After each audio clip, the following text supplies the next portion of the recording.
Boas-vindas! Vamos pensar um pouco? Somos Alvino e Lincoln e esse é o PeripaCast, notas sobre pensamento, política e fabulação em Deleuze, com a participação especial de Leandro Leles Matos. Nosso convidado é graduado em Filosofia pela Universidade Estadual do Ceará, é mestre e doutor em Estética e Filosofia da Arte pelo Departamento de Filosofia da UFMG, onde defendeu a tese Estética e Dessubjetificação em Deleuze. É também membro do GT Deleuze e Guattari da ANPOF e atualmente realiza estudos sobre a relação entre estética e política em Deleuze.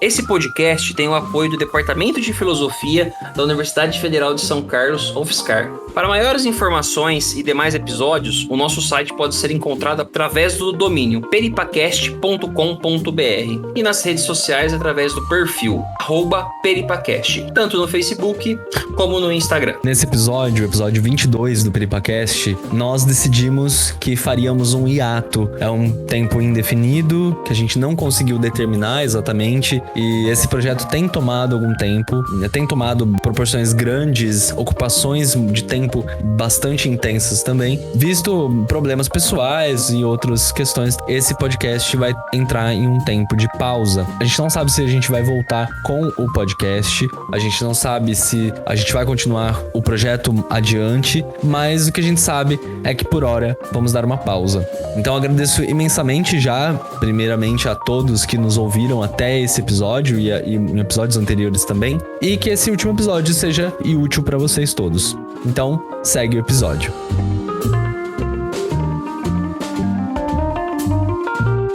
Leandro, muito obrigado por aceitar o nosso convite e seja muito bem-vindo ao PeripaCast. Olá, primeiramente eu que agradeço o convite. Bom dia, boa tarde, boa noite a todo mundo. E antes de mais nada eu queria parabenizar pela iniciativa aqui do programa e dizer que eu sou um entusiasta dessas iniciativas, principalmente quando vem dos alunos da graduação. Também agradecer a todo mundo que tornou possível esse podcast. E bom, eu gostaria de trazer algo que eu estou ainda tentando desenvolver, desdobrar, são coisas da tese, é uma relação sobre mais com a política, tá? Então, por isso que eu coloquei esse notas no título. Não é uma pesquisa pronta e acabada. E isso dá vazão também para a gente conversar um pouco mais e vocês também me ajudarem a refletir um pouco mais sobre o que eu quero pesquisar. Então, eu acho interessante o pensamento de Deleuze, porque isso ele tem muito claro, né? Ele é objetivo dar voz ao que foi reprimido ou secundarizado ao longo da história do pensamento, ao longo da história da filosofia. E além de ser um pensamento da diferença, do acontecimento, da multiplicidade, a filosofia de Deleuze é um pensamento dos excluídos, dos minoritários, dos subalternizados, dos esquecidos, dos irrelevantes. E no interior da filosofia só apareceram e falaram por mediações. Então, dar voz a tudo isso é que eu vejo como uma grande contribuição do pensamento do Gilles Deleuze. E a filosofia do Deleuze é definida como uma criação de conceitos singulares, já que toda criação é singular, né? E o conceito, ele é essa marca, é a singularidade da filosofia. Então, se os conceitos possuem uma assinatura, ela nada tem a ver com o indivíduo, mas com uma individuação, sem sujeito. A gente vê muito ao longo das obras dele ser caracterizada por intensidades, afetos, por aí vai. São vários conceitos que apresenta dessa maneira, como por exemplo a dobra, que remete a Leibniz, cogito, transcendental, ideia, substância, mônada, Dasein. Todos eles remetem a um criador, mas o que importa para o Deleuze é dizer que o conceito é colação de elementos heterogêneos filosóficos e extrafilosóficos. Então, eu gostaria de passar aqui esse primeiro tema, primeiro ponto, que é o pensamento. Dando início à nossa introdução a esse ponto da nossa conversa, vou fazer uma leitura que consta do prefácio à edição americana de Diferença e Repetição, em 2 Regimes de Loucos, páginas 321 e 322. Inicia a citação. Cada filosofia deve conquistar sua maneira de falar das ciências e das artes, assim como de estabelecer alianças com elas. É muito difícil, pois a filosofia não pode pretender, evidentemente, a menor superioridade, mas apenas cria e expõe seus próprios conceitos em entrelace com aquilo que eles podem aprender das funções científicas e das construções artísticas. Um conceito filosófico nunca se confunde com uma função científica ou uma construção artística, mas encontra-se em afinidade com elas, em tal domínio da ciência e de estilo de arte. A filosofia não pode ser feita independentemente da ciência e da arte. A arte, a ciência e a filosofia nos parecem estar em entrelaces moventes onde cada uma deve responder à outra, mas por seus próprios meios. Fim de citação. Então, a gente tem aqui uma breve noção de como é o pensamento de Deleuze, como é a filosofia desse autor, que ela está sempre em diálogo com outros campos de pensamento, com outros campos de saber. Porque para Deleuze, pensar se faz um exercício não só da filosofia, mas da ciência, né, e da arte, das artes. Mas cada um pensa os seus próprios meios e nunca a filosofia abre mão de uma interlocução com esses dois campos de saber. E a proposta de Deleuze, a proposta filosófica de Deleuze é muito clara. E a filosofia para ele? Criação de conceitos. Só que criação de conceitos a partir de alianças com outros pensamentos na filosofia, na arte e na ciência, como eu acabei de falar. E para o êxito dessa proposta, pensar deve partir de uma provocação, de uma afetação, quando resulta de um movimento forçado. E o pensamento não pode ser compreendido como fruto de uma boa vontade do pensador ou de uma boa natureza do próprio pensamento, como a gente muito vê em Platão, em Descartes, né? Segundo o próprio Deleuze, o início do seu fazer filosófico, né, do seu trabalho como um filósofo mesmo, de criação conceitual, não que anteriormente ele não já estivesse ali tendo um pensamento original, mas como ele assina seu início na filosofia foi com Diferença e Repetição, que é uma obra que eu acho muito importante a todos e todas que pretendem entrar no pensamento de Deleuze. Eu acho que lá é passagem obrigatória. E o Deleuze disse que a primeira tentativa de fazer filosofia e tudo que veio depois, incluindo os trabalhos com Guattari, tem articulação com essa obra Diferença e Repetição. Então, como o próprio título indica, Diferença e Repetição foram os dois conceitos engendrados naquela oportunidade. Embora os problemas da diferença e da repetição eles não fossem novos, né? Muito menos inéditos na filosofia. E traz essa assinatura deleuziana é a maneira pela qual as duas noções gozaram de uma existência autônoma. Deleuze ele detecta essa falha, ou pelo menos o que a história do pensamento filosófico deixou em segundo plano foi pensar a diferença em si mesmo e a relação do diferente com o diferente. E a repetição como sendo a repetição da diferença. Então, basicamente, é isso que vai ser encontrado nas duas linhas mestras dessa obra. Mas lá, obviamente, é um universo. E, nesse universo, tem diálogos profícuos com a arte, com as ciências. E o Deleuze ele elabora esses dois conceitos principais de diferença e repetição, não só eles, mas tem outros lá também, sempre com esse auxílio de outros campos de saber.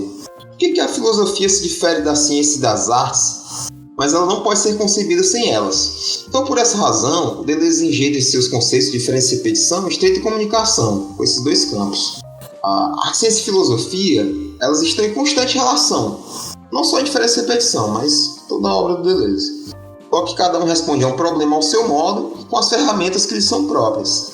Assim, a filosofia de Deleuze alcança uma maneira inédita de falar de outras formas de pensamento, estabelecendo constantemente estreitas alianças com elas, como foi lido na citação. Para alcançar essas potências da diferença e da repetição, Deleuze ele afirma que foi preciso confrontar a imagem que se fazia do pensamento. pois o centro nervoso dessa imagem clássica do pensamento não foi abalado por uma verdadeira crítica, uma posição polêmica do Deleuze nessa obra. E as principais características dessa imagem do pensamento, quais são? A determinação de que o pensamento se dê por meio de um método que delimita os objetivos e os meios para que pensemos, como eu já tinha falado antes, né? A suposição de uma boa natureza do pensamento, uma boa vontade do pensador, querer o verdadeiro, querer o bem, por exemplo. Assumir o modelo da recognição, que exige a colaboração de todas as faculdades sobre o mesmo objeto. Definir o inimigo a ser confrontado, por exemplo, o erro, né? Supor que as soluções são conferidas pelo verdadeiro. A Deleuze vai dizer que, para alcançar os conceitos de diferença e repetição, foi preciso formular uma noção de crítica, que fosse ao âmago dessa imagem, que levasse o pensamento aos problemas e ultrapassasse o modo da proposição. Fizesse com que o pensamento promovesse encontros e desviasse da recognição. E esse pensamento encarasse aquilo que ele chama de verdadeiros rivais, que não é o erro. Conquistasse o que força a pensar. Então, tudo isso resume um movimento de uma liberação do pensamento das imagens que o aferraram. E num texto de 1968, essa data é bem significativa, numa entrevista entre fevereiro e março, acredito que seja Nietzsche, sobre Nietzsche, isso. Nietzsche é a imagem do pensamento. Sobre Nietzsche é a imagem do pensamento. Deleuze é questionado sobre como definir os problemas da filosofia contemporânea. E ele vai ressaltar que são as noções de sentido e de valor que operam transformações significativas no campo do pensamento. Haja vista a forte influência de Nietzsche, Freud e Marx. E um dos desdobramentos desses problemas, creio eu que seja o mais relevante, é o enfraquecimento do pensamento assentado no eu.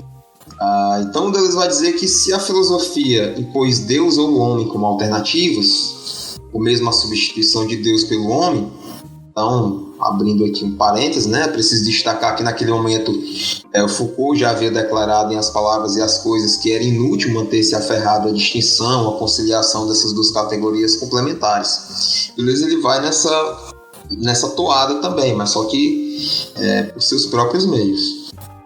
Para ele, o que está em destaque? Não é mais Deus ou o homem, mas individuações impessoais, singularidades pré-individuais. Ou seja, um tipo de pensamento que não depende de um eu que assegure uma posição estanque.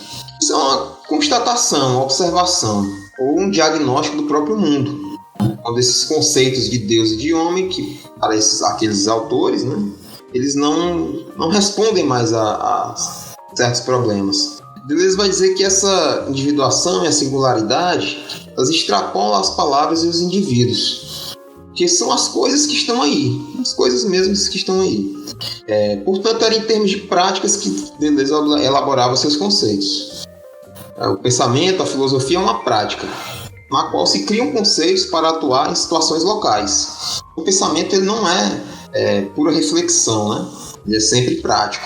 Em relação às lutas da liberação, por exemplo, Deleuze destacava que as formas de não integração à sociedade, especial nas sociedades ricas, constituído assim uma espécie de lado de fora, sem necessariamente optar pela negação ou exclusão, mas precisamente uma crítica a uma identidade representativa. Então o que ele estava atestando ali era uma espécie de crise ou de falência dessa noção de representação, por mais que nessa época o estado de bem-estar social na França, o capitalismo, seu pleno desenvolvimento, estava representando tudo. Né? Mas aí também eu deixo uma questão. Qual seria a tarefa da filosofia ante aos nossos desafios em 2022? E aí é importante dizer que a filosofia precisa criar maneiras de pensar em conformidade com o que está acontecendo. De uma maneira radical, Deleuze propôs que a filosofia fosse revolucionária, assim como outras maneiras de pensar, que fazem suas próprias revoluções ou que as tornam reais. Por isso, a filosofia não pode ser distinta de uma crítica. Não no sentido... a gente pensa nesse sentido de crítica, mas não é no sentido kantiano, tá? Porque o sentido kantiano de crítica, ele vai resguardar o ideal do conhecimento, uma espécie de uma verdadeira moral e fé, e vai voltar as baterias contra o falso na moral, o falso na religião e o falso no conhecimento. Mas o Deleuze chama atenção para o seguinte, que é preciso colocar em questão a verdadeira moral, a verdadeira fé e o conhecimento ideal, em prol de uma nova maneira de pensar. Por quê? Porque para ele criticar o falso é um ato inofensivo e não vai nos levar muito longe quando se denuncia o capitalismo, o imperialismo, apenas expondo suas falhas e nocividades. Um bom argumento para a gente refletir sobre aquilo que a gente quer pensar, né? Sobre o que a gente quer pensar. Então, nesse sentido, Deleuze ele compôs uma teia de aliados que ele considera fazer da filosofia um gesto de extrema violência, mas sem perder o amor e o encanto. Isso é importante. Porque a filosofia não é a boa vontade, né? Não é nada passivo, mas só se pensa quando se é violentado, quando se é afetado fortemente. Então o pensamento ele é fruto de um esforço, não de uma boa vontade ou de uma boa natureza, criado por um eu que seja um senhor de todas as ações. E aí a gente vai encontrar ele dizendo que são forças involuntárias, resultantes de encontros com algo que nos afeta fortemente, que nos impelem a pensar algo. Então, por isso é preciso nutrir um amor que ultrapassa as pessoas e os indivíduos. Seria isso, nutrir um amor por algo insignificante.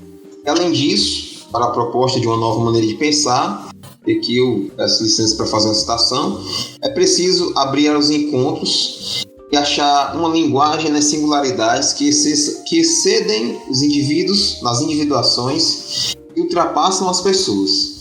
Uma nova imagem do ato de pensar, de seu funcionamento, de sua gênese no próprio pensamento. É precisamente isso que buscamos. Está nessa entrevista lá na Ilha Deserta. Então, o pensamento nada tem de passivo, né? Passando aqui para a década de 1985, o Deleuze volta a constatar certa imobilidade do pensamento, devido a uma volta às abstrações. Muito incomoda esse autor um certo refúgio da filosofia na reflexão sobre. Ele vai dizer que quando a filosofia se refugia na reflexão sobre, nós estamos numa época pobre. E aí ela nada cria.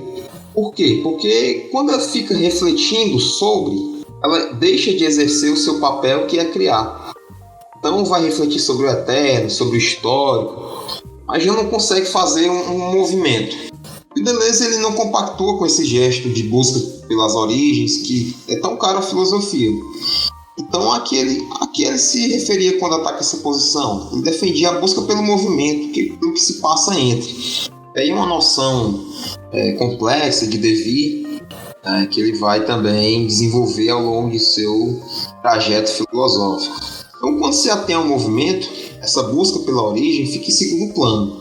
Então, trata-se de uma questão já resolvida, liberando a filosofia da procura por valores universais e eternos, que não passam de abstrações, tendo o pensador como seu aral.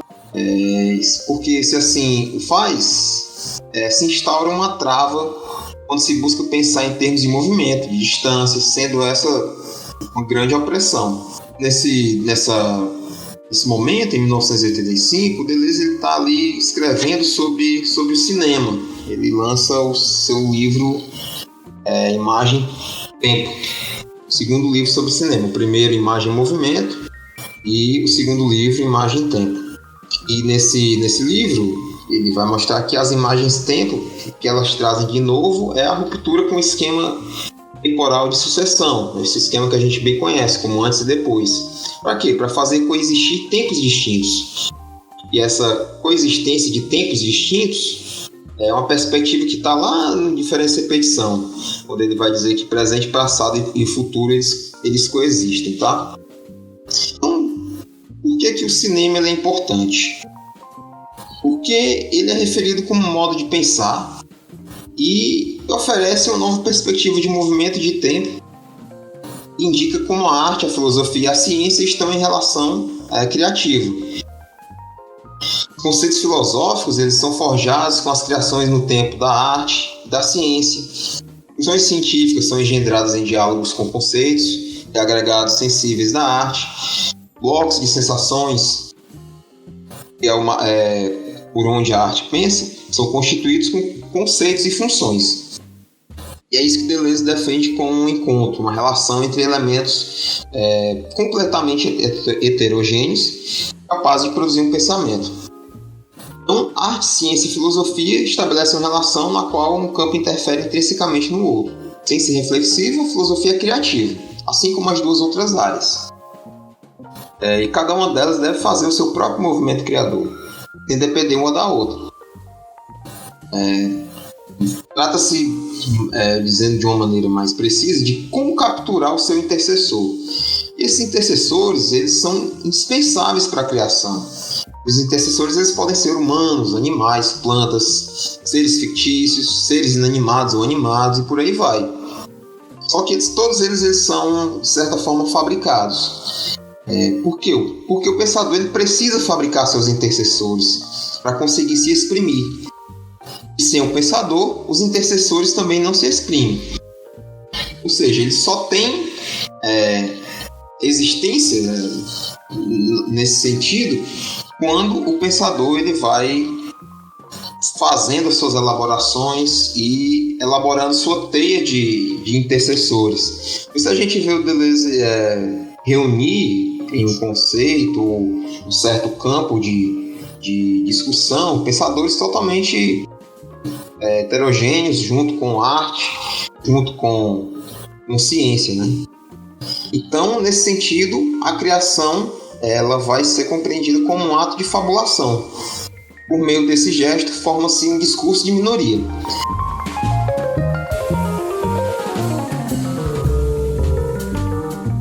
Para a gente continuar a nossa conversa, eu vou fazer a leitura de uma citação de um artigo que está na revista Trágica, Estudos de Filosofia da Imanência, é intitulado Maio de 68 não ocorreu. Ele está na página 119. Inicia a citação. Houve muitas agitações, gesticulações, falas, besteiras, ilusões em 68. Mas não é isso que conta. O que conta é que foi um fenômeno de vidência, como se uma sociedade visse, de repente, o que ela tinha de intolerável e visse também a possibilidade de outra coisa. É um fenômeno coletivo na forma de um pouco de possível, senão eu sufoco. O possível não preexiste, é criado pelo acontecimento. É uma questão de vida. O acontecimento cria uma nova existência, produz uma nova subjetividade, novas relações com o corpo, o tempo, a sexualidade, o meio, a cultura, o trabalho. Fim de citação.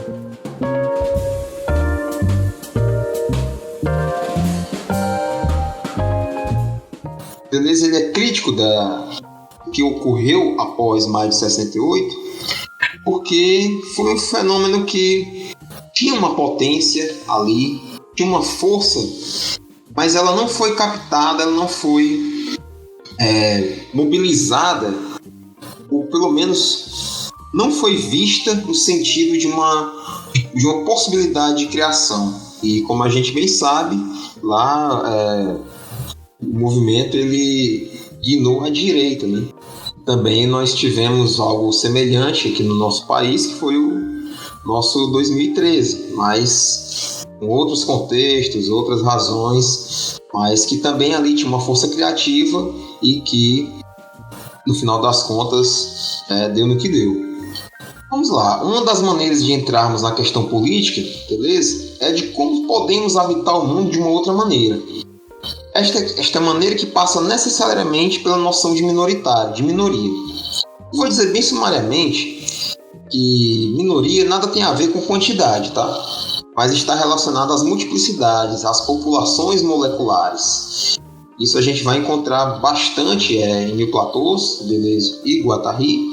Esse elogio, esse apelo às multiplicidades, ao molecular. Deleuze é uma espécie de pensador do mínimo, né? É interessante isso, do micro. Então, por isso, Deleuze afirma que a nossa era é a era das minorias. O que isso significa? Pensemos, por exemplo, na relação entre Estado e capitalismo. O Estado cria a terra, estabelece demarcações, divisões territoriais, populacionais, de costumes e por aí vai. E o segundo, ele vai tornar a Terra habitável. Então, o capitalismo é uma maneira de habitar, né? Nesse sentido, o combate não é para habitar essa terra, o combate que o Deleuze está chamando, né? E sim por um novo modo de povoar a terra, que passa necessariamente por duas questões. Seria da potência e do direito. Essa potência, ela tem a ver com a luta, por exemplo, contra a Terceira Guerra Mundial, contra o projeto de paz perpétua, que passa por um estado de ameaça. Vejamos hoje aí a questão na Ucrânia. E por meio de atos de resistência. Mas esses atos de resistência no sentido de criação. E o direito são as lutas contra os modelos de subjetivação, os modos de subjetivação, os clichês que povoam as nossas sensações, a linguagem e suas regras estanques.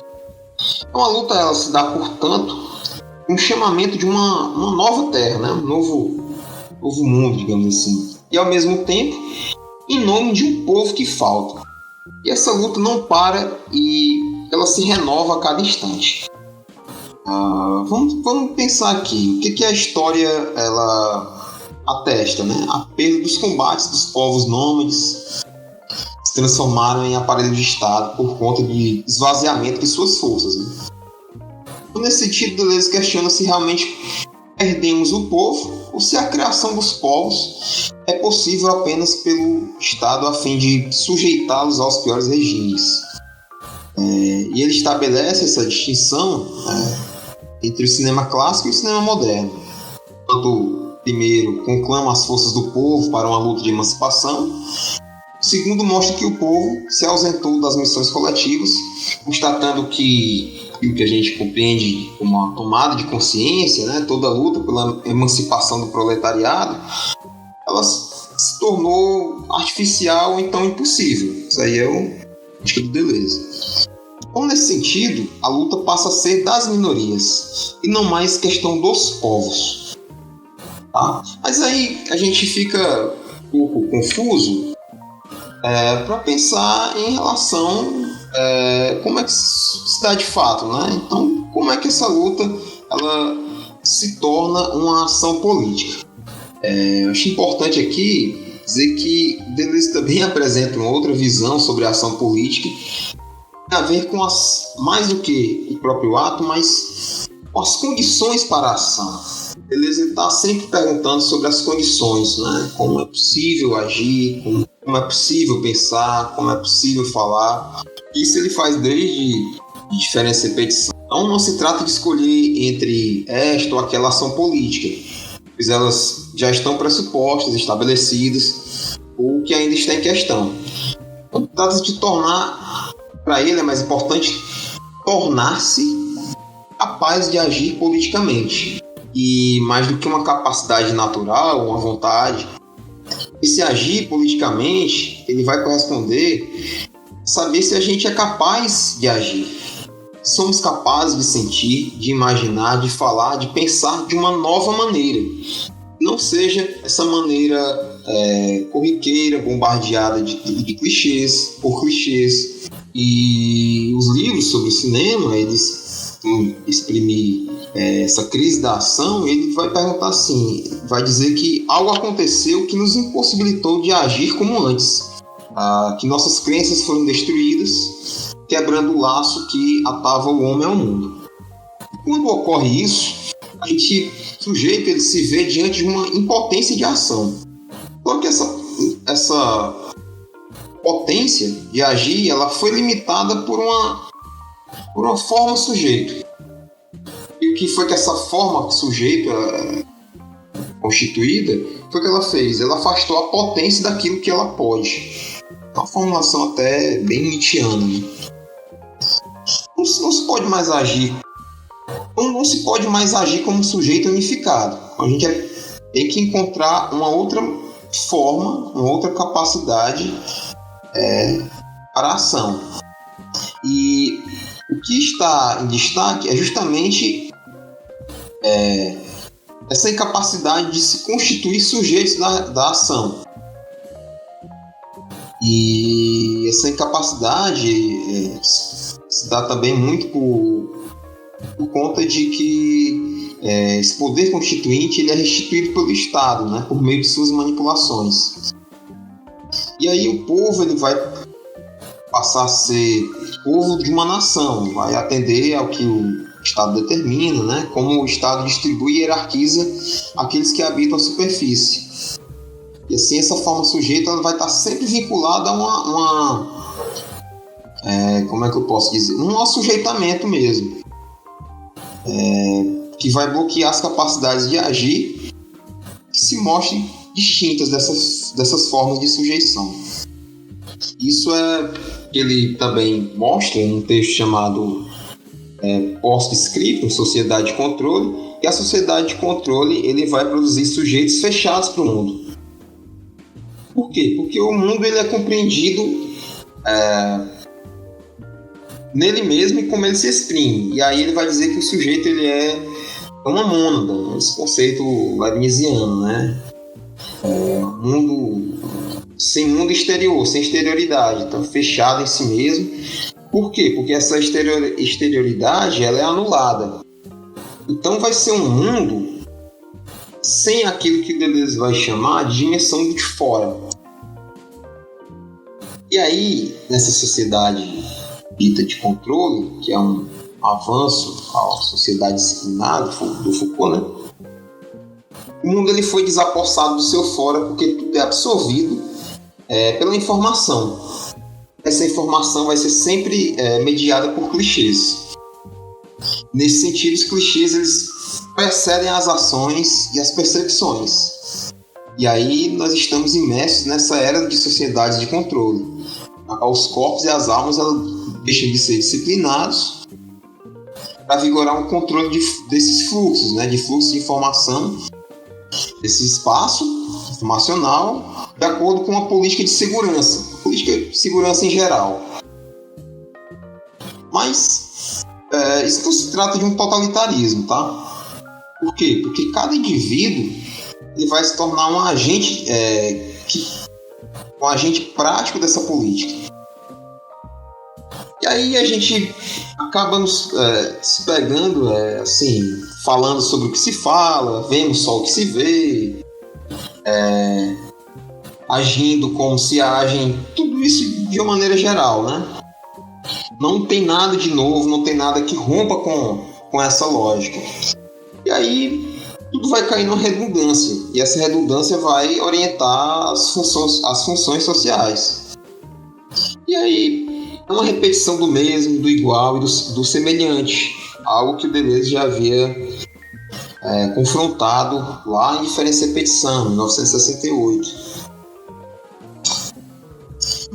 Então, para ele, nessa sociedade de controle, ver e falar são determinados a prioristicamente. Então, nossas capacidades de agir e as organizações dos corpos, corpo social como corpo individual, são submetidos a esse controle. E aí os clichês são veiculados de fora para dentro, de dentro para fora, como se fizesse a gente acreditar que nós estamos em uma certa organização, né, uma espécie de grande conspiração, né, que encontrou um modo de produzir clichês e fazem circular nesse trânsito incessante, né, de dentro para fora e de fora para dentro. Não, essas imagens que a gente tem, por exemplo, da mídia, de um pensamento que não é criativo, mas que só reproduzem o mesmo, né? Só reproduzem a mesma ideia de, por exemplo, de pobreza, a mesma ideia de relações humanas, mas que nada tem de criativo, nada tem de novo. E isso faz, na verdade, mascarar, esconder o que realmente seria a pobreza de fato, uma violência de fato, aquilo que constitui tudo isso, entendeu? Então são essas imagens pasteurizadas, essas imagens que a gente encontra no nosso cotidiano mesmo. São imagens que apresentam a situação de forma totalmente superficial, né? Sem aprofundar em nenhum momento possíveis soluções para aquelas questões. Apenas jogam as as informações de forma alarmante, né? E por aí vai. E nós vamos... Isso vai condicionando a nossa maneira de pensar, de falar, de agir, de lembrar, de desejar. E como se isso vem de dentro para fora, de fora para dentro, e num controle tal que a gente interioriza isso e é como se a gente já fizesse isso de dentro para fora, já reproduzisse isso, entendeu? Isso mostra que os modos de existir estão submetidos a uma configuração do controle. O que a gente faz? A gente internaliza possibilidades já dadas, possíveis externos que determinam as nossas possibilidades internas de escolha. Vou fazer uma imagem aqui, como se a gente vivesse em um grande cardápio. Isso que a gente escolhe os produtos e não suas composições, né? A gente pega um cardápio no restaurante, a gente escolhe os produtos, mas não escolhe a receita daquele produto, por assim dizer.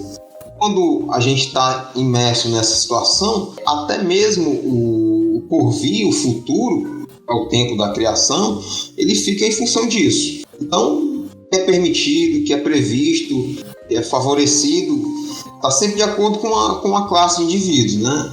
Aí a gente vê essa segmentarização e algo sempre já dado, já pré-estabelecido, com a nossa evolução profissional, desenvolvimento humano, né? Desenvolvimento pessoal, as relações conjugais, a educação, tudo isso está sendo capturado naquilo que ele chama de sociedade de controle. Então o desejo ele vai se resignar. E aí, passando para compreender melhor o que significa maioria e minoria, né? Então, em vez de quantidade, a maioria ela é definida por uma seleção operada no interior de uma massa, seja qual for, né? Cuja função é distribuir e hierarquizar potências e direitos. Essa maioria ela vai determinar quem pode participar de um sistema que deve ser dele excluído, ou então quem pode participar e qual a sua função dentro daquele sistema. Por outro lado, a minoria, que é aquilo que Deleuze e Guattari eles vão explorar, né, de forma positiva, ele corresponde a populações que ficam de fora. Não necessariamente porque são excluídas desse sistema, porque na verdade esse sistema ele já abarca tudo, né? Então eles ficam de fora porque não são percebidas. Por isso que no começo eu falei que a filosofia de Deleuze era a filosofia do imperceptível, dos subalternizados, daquilo que foi deixado dos excluídos, dos invisíveis, né? Então ela fica de fora porque são percebidas quando deixam de corresponder às exigências do sistema em jogo, deixam de atender os critérios de um programa. Então as minorias elas são dadas a ver sob essas formas de clichê, escondendo sua realidade de fato. Aí aquilo que eu falei, né? O clichê sobre a miséria faz desaparecer a miséria, por exemplo.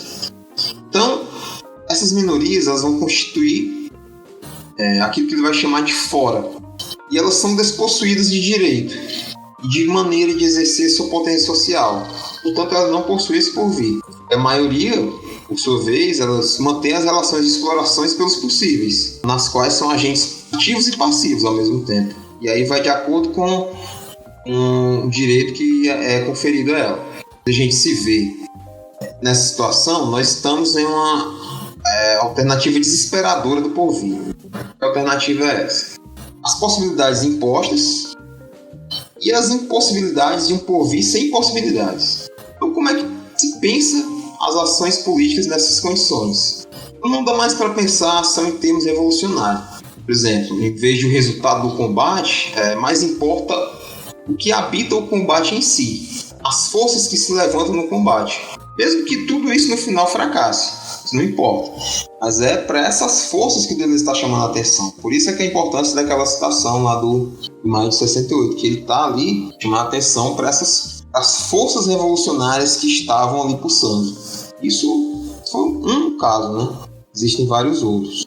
Então a gente vê uma espécie de niilismo, né? Tem um filme que Deleuze trabalha conceitualmente com ele, que se chama Europa 51, do Rossellini. Roberto Rossellini. E essa passagem ela tá lá no Cinema 2, Imagem e Tempo. Ele vai dizer que para sair de uma espécie desse niilismo, nós vivemos uma sociedade bombardeada de clichês, é preciso se tornar capaz de agir. Mas só essa vontade de agir não é suficiente. É preciso que algo venha de fora e rompa com as relações de clichês. Então, se trata isso de uma vidência pura que sacode o mundo. E essa vidência que nos sacode, ela vai nos deixar, de certa forma, paralisados. A gente vai ficar atônito. Ela é muito forte. Então, o Deleuze ele recupera essa imagem no filme do Rossellini, quando vai falar da Irene, que é uma personagem burguesa, que passa a ter a experiência dos conjuntos habitacionais, favelas e fábricas. E aí, após a morte do seu filho, um filho único, se eu não estou enganado, ela vai estar diante de uma situação limite. Aí ela diz uma frase que vai ser célebre para o Deleuze. Pensei estar vendo condenados. São essas as suas palavras. O que o Deleuze capta nisso? Seus olhos não são mais os olhos pragmáticos e organizadores de uma dona de casa. E aí, esses olhos eles vão percorrer todos os estados de uma visão interior. E a grande transformação é que ela vê. Ela aprendeu a ver. Ela está vendo de uma outra maneira, vendo de uma outra forma, a partir dessa imagem da fábrica que a impactou. Por isso que o pensamento ele é sempre fruto de uma violência, né? De um encontro. Então esses signos dispararam nela uma vidência, que ela viu além do que está dado. E aí o Deleuze vai dizer que esse cinema é um cinema de vidente, e não é mais um cinema de ação, como era o cinema da imagem em movimento. Então nessa arte de vidente, essa imagem ela dá a ver o que permanece bloqueado pela representação. E essa imagem que a heroína viu, ela não pode ser representada, porque ela vai em direção a uma espécie de espiritual puro, que é exterior ao próprio homem. Só pode ser experimentado pelo vidente. O Deleuze ele diz que o artista e pensador, ele é um vidente, né? Ele vê para além daquilo que está dado, né? E faz uma espécie de diagnóstico, né? O artista é um sintomatologista. Aí o Deleuze ele encara a nossa civilização como uma civilização da imagem, como muitas vezes nos dizem, tantas outras nos obrigam a acreditar, mas como uma civilização de clichê, cheia de riscos e ameaças. Por quê? Porque os poderes eles têm interesse em nos encobrir alguma coisa na imagem. Então a imagem vai servir para isso, para encobrir aquilo que é preciso, algo mais forte para poder ver, né? E preciso romper com representação para poder ver. Só que, por outro lado, nem tudo está solapado pelos bloqueios dominantes dos clichês. Ao mesmo tempo que a imagem sofre com a inspiração, com a imposição do clichê, ela resiste, ela tenta sair dele, tenta alcançar essa imagem irrepresentável, né? Que não cabe fazer prognósticos ou previsões tentando antecipar até onde ela é capaz de nos levar. Então, por isso que é importante, como ele vai dizer, que é preciso tornar-se vidente, que é justamente esse ir além do clichê.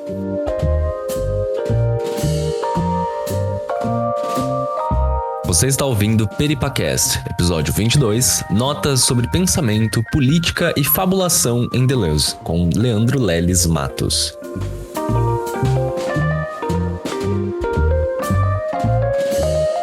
Por que é importante essa relação do acontecimento? Porque o acontecimento ele é algo que não tem lógica, não tem essa lógica, elaboração e execução, ele vem de fora, ele nos arrebata. E quando nós somos afetados por um acontecimento, as nossas capacidades, as nossas potências, né, as nossas faculdades, elas são desorganizadas. Então a gente não consegue mesmo, mas falar, nem agir, nem lembrar da mesma maneira. Então as nossas potências elas são desorganizadas, né, e vão se rearranjar de uma outra maneira, que a gente não sabe como nem tem o controle de prever. Então é preciso que a gente seja capaz de exercer essas nossas potencialidades de uma outra maneira. Em relação a eventos dessa natureza, por exemplo, o acontecimento ele ele age diretamente nos corpos, tanto no corpo individual como no corpo coletivo, né? E aí, em relação a eventos dessa natureza, como por exemplo o Maio de 68, é preciso compor arranjos coletivos capazes de se ligarem às novas subjetividades que deles brotam. Então, dali surgiu, tinha uma potência evolucionária para surgir novos sujeitos de ação. E, de uma maneira ou de outra, isso foi bloqueado e foi canalizado para um lado repressivo. Mas é importante dizer que o acontecimento de 68 ele exprimiu a incapacidade de assimilação desse acontecimento pela sociedade, com impotência para provocar um desvio na subjetividade à altura que o acontecimento exigia. O acontecimento ele é muito potente, ele é muito forte, então precisa estar à altura dele. E aí as esferas institucionais elas não sofreram alterações. Aquilo que por toda a criação, né? Por exemplo, o novo, ele foi de certa forma discriminado ou então feito troça dele. Isso a gente viveu também de alguma maneira em 2013, né? A gente pode falar um pouco melhor. O que foi que houve ali? Bloquearam esses arranjos, essas combinações que poderiam levar a uma nova subjetividade. Então não se abriu um campo de possíveis que trouxesse saídas criadoras ao nível do coletivo. Na verdade, tanto lá quanto aqui, o que houve foi um recrudescimento desses modos de vida reativos no pior sentido, o de uma reconversão subjetiva que busca estabilização dessas potências criadoras, né?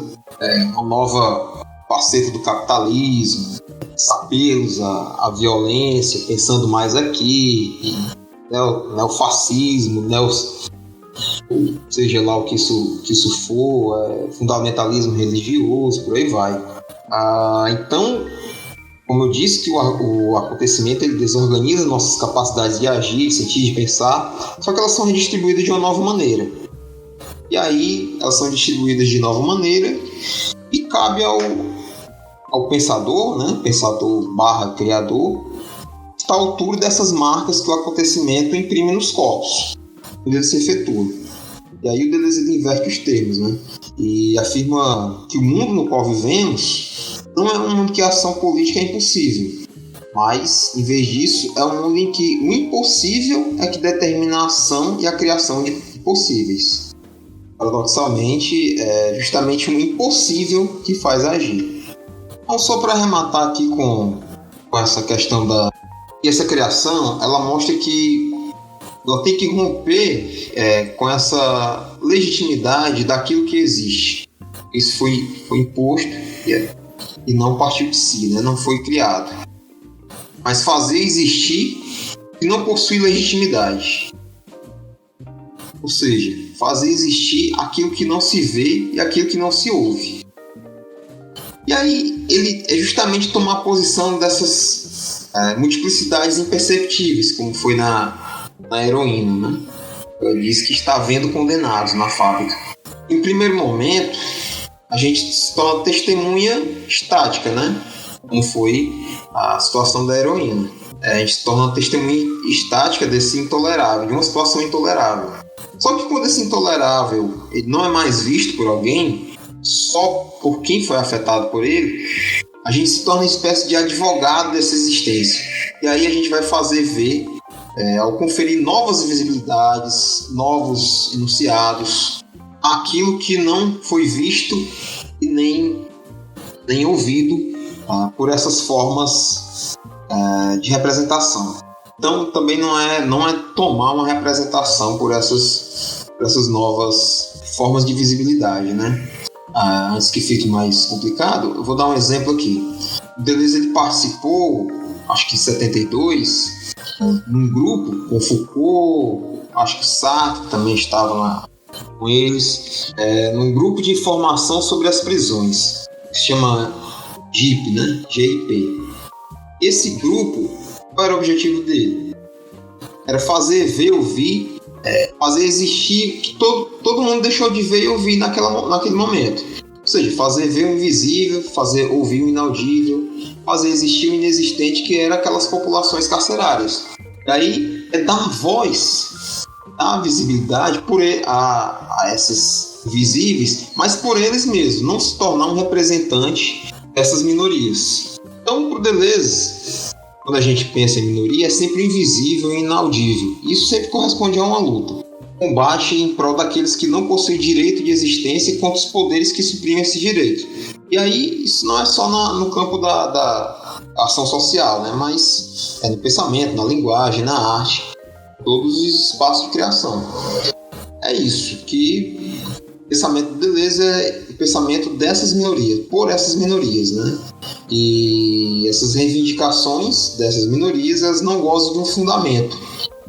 Não partilha de direito de potência, que por Deleuze vai dizer que lá uma crítica já do Platão, que vai tomar o conceito de simulacro como aquilo, não como uma cópia da cópia, mas aquilo que não possui fundamento, e a partir daí ele vai desenvolver uma diferença em si. Então a diferença em si é aquela que não possui esse fundamento, ou seja, ele é um sem fundo, um abgrund, né?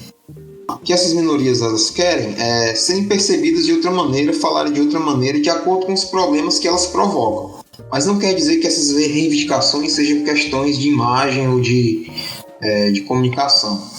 É possível dizer que... então é importante dizer que a filosofia ela começa... Quer dizer, a política ela vai começar com a estética. Por quê? Estética no sentido de uma teoria da sensação, tá? Não é um saber sobre a arte. Porque tudo parte de ver, de como ver e como falar.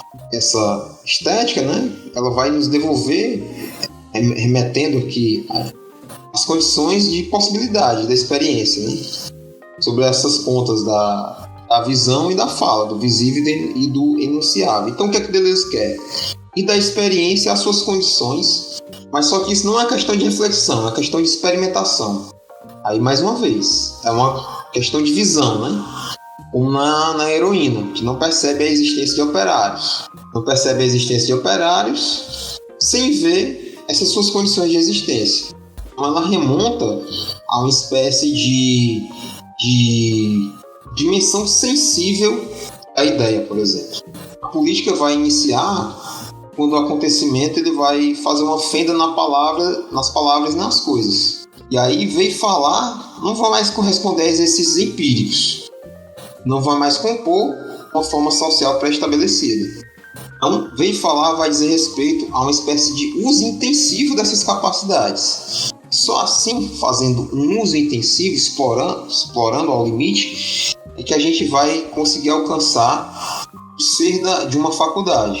Que é o quê? Ele vai dizer que é o quê? O que é o ser da faculdade? O ser do pensamento é o impensável no pensamento.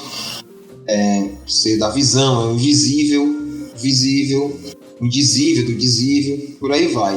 Essa imagem, a linguagem, elas vão fazer emergir uma nova matéria, que vai ser uma matéria intensiva, né? Mais intensiva do que os próprios corpos e do que as próprias palavras.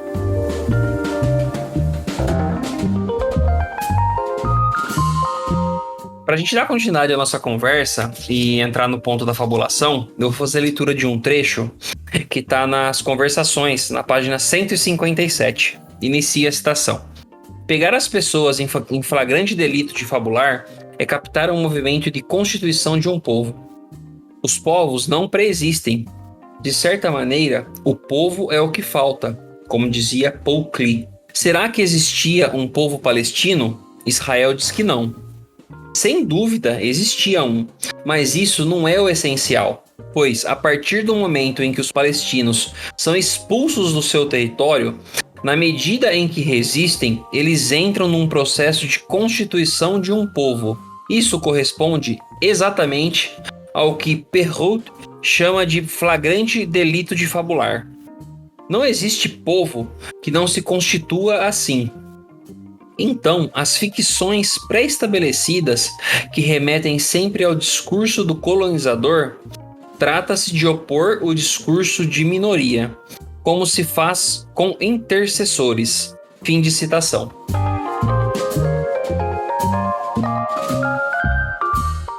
De fabulação aqui, ela tem tudo a ver com a criação, e isso é também político. Por quê? Porque fabular, criar. nesse caso aqui, criar um povo, populações que não têm as suas constituições, suas capacidades não estão pré-estabelecidas.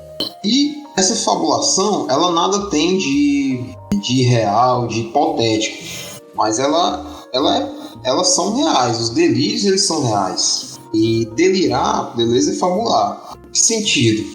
Sentido que se assinala de uma só vez um processo de criação. Mas esses delírios e as alucinações, elas são reais, no sentido de que são produzidos novos corpos e novas linguagens. Novos corpos e novas linguagens igualmente reais. Outra realidade preexistente que podem comprovar. Mais uma vez o exemplo lá da fábrica. Quando a heroína da fábrica de Europa 51, ela não tem ali um fundamento ontológico que faça dizer, por exemplo, que está vendo condenados. Mas é a sua evidência que faz surgir a coisa nela mesma. Nesse sentido, o ver aqui é criar. Ela fabrica algo real, em vez de substituir uma visão subjetiva por uma visão subjetiva. Por quê? Porque objetivo e subjetivo, e essa distinção, né, real e irreal, elas são do pensamento representativo. E a sacada do Deleuze é fazer confundir um com o outro. Confundir real e irreal, subjetivo, objetivo, para dizer que é o quê? Para transformar isso numa transvisão. Uma visão reengendrada a partir do que nos é dado na percepção. Ou seja, só quando a gente tem essa percepção, quando a gente é afetado dessa maneira, é que a gente pode produzir essa visão. Essa visão, a fabulação, elas fazem desaparecer essas coordenadas sujeito a objeto. No sentido de fabular, falar não em seu nome próprio, mas falar a vários. Por exemplo, um autor, né, como eu falei, um autor fala por meio de novos seres. Este ser só se exprime por meio do autor. E o Deleuze não admite que essa fala em nome próprio, já que essa fabulação ela fala por quê? Por devires, né? Então o sujeito ele fala em nome das minorias, das multiplicidades que vão o habitar e com as quais ele reabita o mundo. Então o pensador, né, o criador, ele vai habitar o mundo de outra forma. Que outra forma é essa? É trazer essas minorias, essas multiplicidades ao mundo. Então o objetivo da fabulação é fazer existir algo que não possui direito à fala. Não é reivindicar o direito de falar como todo mundo, né? Mas o direito de falar a partir de si. Aí isso vai valer para as minorias de fato, políticas ou sociais, para aquelas minorias que ele vai chamar de minoria de direito, né? Criar uma nova língua dentro de uma língua, como a gente vê lá em Platôs. E aí essa fabulação ela vai se tornar uma espécie de política da linguagem. Então a fabulação ela vai criar um real, o vi que é coletivo e imediatamente político. Então fabular é criar um povo nesse próprio ato. Novos enunciados que surgem no campo social e que essas novas populações elas fazem existir. Por isso dizer que falta povo, que a falta de povo não tem a ver com lamentar o luto de uma classe que desapareceu, ou que não existe mais povo, mas dizer que o povo ainda não existe, que precisa ser inventado por meio de novas falas e de novas visibilidades. Tudo isso enquanto minoria. Então, falar e escrever é provocar uma espécie de deformação na língua, deformação interior, que ele vai chamar de torção, né? Fazer uma torção na própria língua. E é justamente nessa, fazendo os enunciados variarem, como uma espécie de trazendo um cromatismo para a língua, é que vai se constituir um fora da linguagem. Não é um fora exterior, mas é uma espécie de um outro que opera por dentro, um estranho. Por isso ele retoma, tão importante, uma frase até do Shakespeare, né? Que ele vai dizer que eu é um outro. Eu é um outro. Então, o pensamento é preciso alcançar esse próprio fora. Nesse sentido é importante o acontecimento. Por quê? Porque o acontecimento eles liberam novos possíveis para as minorias que foram capazes de explorar suas potencialidades antes que fossem capturadas pelo controle. E aí a gente, para encerrar aqui, pode refazer a pergunta: como agir politicamente? Uma breve saída para essa pergunta passa espécie de produção do tempo no problema. Por quê? Porque é somente o tempo que vai alimentar o seu fora, nutrir o seu fora. Então, os acontecimentos, eles criam possíveis e abrem um tempo para novos possíveis, por consequência da redistribuição das potências dos corpos individuais e coletivos. Daí é uma abertura no tempo, vai se encarregar dessas novas possibilidades, desse ponto de mudança que vai nos liberar de um niilismo. É quando algo que é impossível, impossível de dizer, impossível de aceitar, ele vai se tornar intolerável. E é assim que esse intolerável é uma realidade que vai ofender nossas potências mesmo, potência de vida. E só quando nós estamos de algo intolerável é que nós vamos nos levantar. Gostaria de finalizar dizendo que para Deleuze a criação não é um ato de comunicar, mas de existir. Isso significa que escrever em função de liberar a vida onde ela é prisioneira. Não só escrever, mas todo o exercício criador.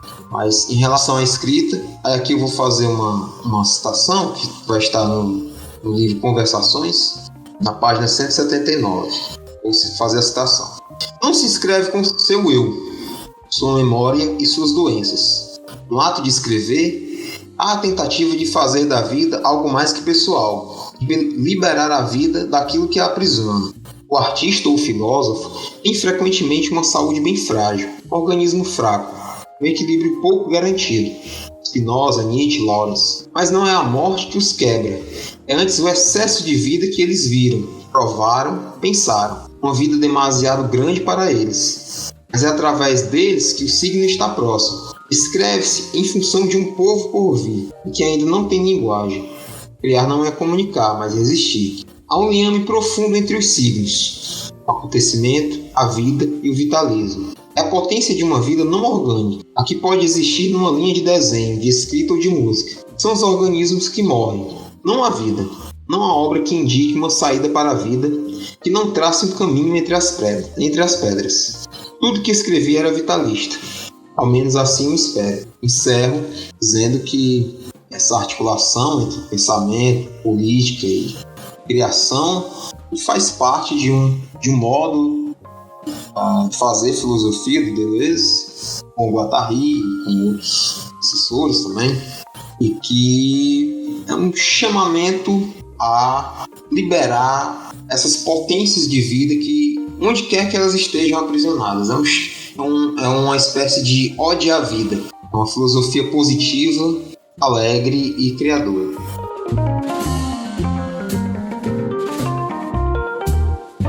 Leandro, para aqueles que ficaram um tanto interessados na leitura de Deleuze, no assunto que a gente conversou hoje, além dos textos do próprio Deleuze, que você já veio citando durante a nossa conversa, tem mais algum outro autor, algum outro texto que você indica para os nossos ouvintes fazerem a leitura? Tem sim, tem dois na verdade.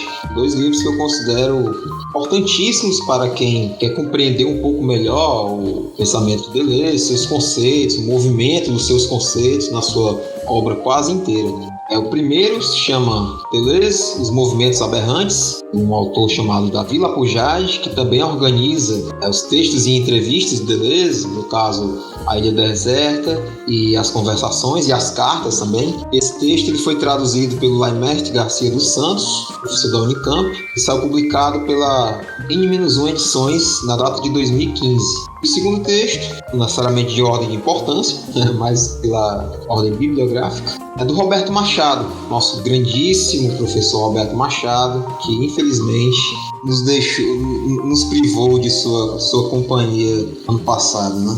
Mas que tem tanta contribuição aí que a gente explora. Que se chama Deleuze, a Arte e a Filosofia. E ele saiu pela Jorge Zá Editoras em 2009. Então são esses 2 textos que eu digo. Além dos próprios textos do Deleuze, obviamente. Legal, Leandro. Mais uma vez, agradecer por você ter aceito o nosso convite, parabenizá-lo e agradecer por essa conversa maravilhosa, apresentar um pouquinho mais do pensamento de Deleuze, autor bem querido pelos nossos ouvintes. bastante citado, bastante pedido. Agradecer você, parabenizar pela sua pesquisa e deixar as portas do PeripaCast abertas para uma próxima conversa, para um próximo bate-papo, para a gente aprofundar um pouco mais essa conversa, para a gente trazer outros autores que fazem leituras e releituras de Deleuze, a gente possa trazer para assuntos da nossa atualidade, do nosso dia a dia, o pensamento de Deleuze. Então, novamente agradecê-lo e parabenizá-lo por esse maravilhoso bate-papo.